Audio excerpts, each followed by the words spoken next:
Hello అండి, this is Thirumal from JSR consultancy. So మొన్న ఒక 4 వీసెస్ వచ్చినాయి, మొన్న కూడా 3 వీసెస్ వచ్చినాయి బేసిక్గా. బ్రో పేరు దీపక్ కుమార్. సో బేసిక్గా మనల్ని 4 months బ్యాక్ అప్రోచ్ అయ్యాడు అనమాట. బ్రోని అడుగుతాయి అట్లా. ఫస్ట్లీ కంగ్రాట్స్, బ్రోకి వీసా హ్యాండ్ చేస్తాను అనమాట.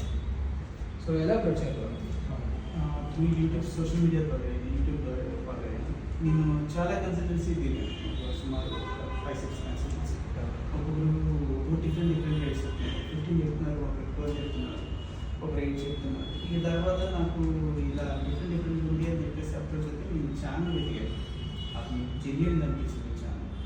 ఎన్ని కన్సల్టెన్సీ తిరిగాను, ఒకసారి మీటింగ్కి వస్తే ఏంటని చెప్పేసి వచ్చి మాట్లాడి కొంచెం ఫీల్ గుడ్. సో జెన్యున్గా అనిపించింది. ఇక మేము అప్రోచ్ అయ్యి ఇది తీసుకున్నాను. ఎట్ ది టైం నాకు కొన్ని చాలా స్ట్రగుల్స్ వచ్చినాయి. ఈ ఎలా అంటే టోఫెల్ ఎగ్జామ్ అయిపోవడం కానీ, అలాగే నా పాస్పోర్ట్ కూడా కొంచెం ఇబ్బంది పడుతుంది. లైక్ ఎగ్జామ్ టోఫెల్ వాళ్ళ ఎగ్జామ్ రాస్తున్నాక 2 daysలో ఎక్స్పైర్ అయిపోతుంది. ఇది ఏం చేయాలి నాకు అర్థం కాదు. నాకు మేము అప్రోచ్ అయితే ఇలా పాస్పోర్ట్ అప్లై ఏం ప్రాబ్లం లేదు. ఇంకా చాలా యాక్చువల్గా డిసెంబర్లో రావాల్సింది నాకు.